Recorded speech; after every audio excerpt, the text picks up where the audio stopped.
My name is Renee Daniocek, and I've been a licensed massage therapist for 10 years.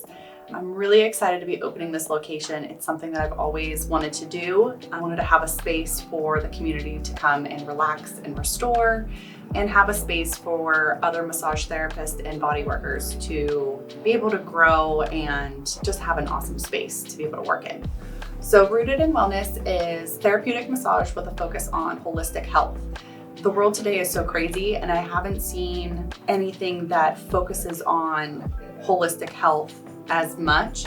Just to be able to take some time for you, whether you're stressed out and you need some space to relax, or the tension and the muscles and pain that comes along with stress. It manifests in so many different ways.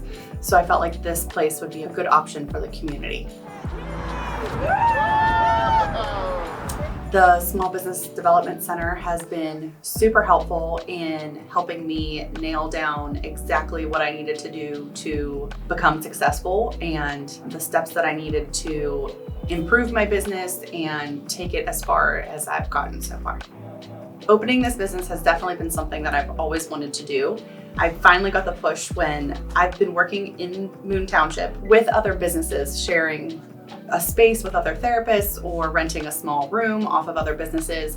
And as those businesses have changed and come and gone, it's always left me searching for another place quickly. And so I'm really excited that now I have more control over having a space. So we're starting to grow already, and I'm excited about the future.